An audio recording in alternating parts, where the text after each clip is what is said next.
Welcome to today's Explainer. Now, if you hear the word history and instantly picture a dry, dusty academic lecture filled with monotone voices, scratch that. Today, we're diving into the wonderfully chaotic, often hilarious reality of the past. As we'll see, these wild historical narratives aren't just entertaining, they're actually secretly functioning as this brilliantly effective, highly structured educational tool. It's basically a Trojan horse for learning. Okay, let's jump right in by looking at how ancient history is just packed with dramatic, highly entertaining narratives. Take the ancient Egyptians, for example. They didn't just see a river and think, water. They personified the whole thing. The Nile River had a literal personality, right? And they didn't just casually ponder the afterlife. They planned eternity like a very serious group project, complete with strict grading criteria. Mummification was this incredibly intense science fair project focused entirely on preservation. They actually believed your heart would literally be weighed against a feather by a cosmic judge. It's high stakes, it's dramatic, and it's totally fascinating. Or, consider the Vikings. Were they complex explorers or just guys with questionable laundry options on freezing oceans? We tend to picture them as flawless movie warriors or just pure barbarians, but the reality was way more complex. These were folks balancing brutal survival with really intricate social statuses. On long, freezing ocean voyages, fresh water for bathing was, well, pretty limited. So their hygiene routines would definitely make most modern people quietly step backward. Yet at the same time, we find artifacts like combs, showing they still care deeply about their appearance for trade and social standing. It's this hilarious, deeply human mix of contradictions. So, you might be wondering, what does this all mean? How do these chaotic historical stories actually close something as serious as the academic vocabulary gap? Well, we aren't just here to laugh today. We're here to pull back the curtain and see how this specific, entertaining language is actually a meticulously crafted tool. Section 1. Bridging the word gap. Why context is king for vocabulary. Let's reveal the pedagogy behind the laughs here. Educators are up against this massive challenge known as the word gap. And for years, the go-to fix was isolated drills or flashcards. But let's be honest, those just don't work for long-term memory. The real game changer is the contextual bridge. When students read rich, compelling literature, they encounter words and literary patterns inside a memorable context. It's like a sticky trap for the brain.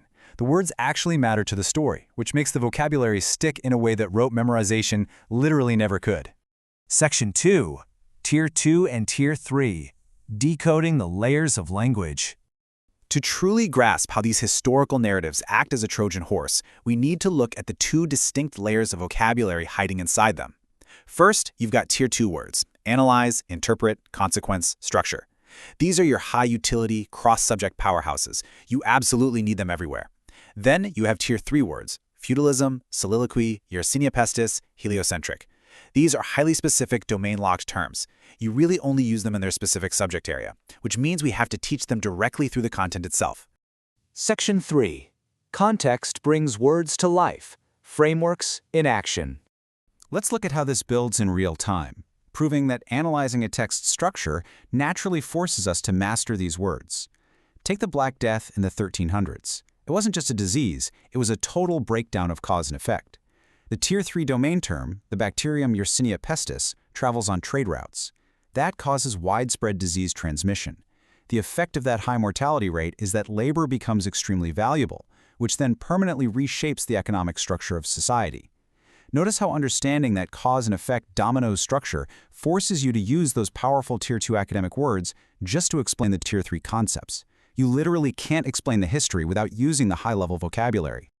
We can also see this in the claim and evidence framework. To debate like a Greek philosopher or argue like Galileo, you have to actively deploy both tiers of vocabulary. Look at Socrates. He claims we must understand the world through reason, and his evidence is the Socratic method, just relentlessly questioning people in the agora until they question their life choices. Galileo makes the wild claim that Earth isn't the center of the universe, using telescope observations to prove the heliocentric model. And Darwin claims nature likes winners, using fossils to prove natural selection. You're learning complex facts, sure, but you're also fundamentally learning how to build an argument using academic language. And hey, even Shakespeare gets in on the action here. His tragic heroes are these completely inconsistent, highly emotional creatures, asking things like, should I do the honorable thing, or the thing that gives me power immediately? He uses Tier 3 literary tools, like soliloquies and oxymorons, to really highlight the emotional chaos. And through that drama, he shows us the severe Tier 2 consequences of their terrible decisions. The drama just makes the truth of human behavior so much easier to interpret. Section 4. the contextual bridge routine, bringing it into the classroom. So how do we actually apply this so these words become a permanent part of a student's vocabulary? It really comes down to two reading paths. The rule of thumb is, if a student can read a text fluently enough to enjoy it, you use it for independent reading. But if a text is linguistically dense, like a highly complex history of medieval castles, it shouldn't be handed off for independent reading. If it stretches them too far, they lose the enjoyment.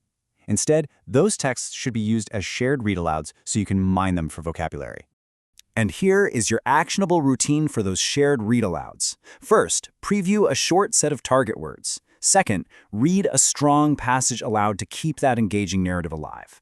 Third, pause for some quick, student-friendly definitions. And finally, push students immediately into discussion using those exact words. I really want to hit the nail on the head here. The text provides the context, and discussion provides the transfer. Reading the text just sets the table. It is the spoken repetition, the deep discussion, and the prompting of students to use these words that makes vocabulary growth real. I'll leave you with this provocative thought to wrap up our explainer. If humans are as complex, dramatic, and contradictory as Shakespeare and the Vikings prove us to be, are we giving our students texts rich enough to help them explain themselves? Are we serving up bland drills, or are we giving learners the wonderfully chaotic, complex literature they actually need to master the language of the world? Something to think about. Thanks so much for joining me today. Keep asking questions, keep reading the good stuff, and I'll catch you next time.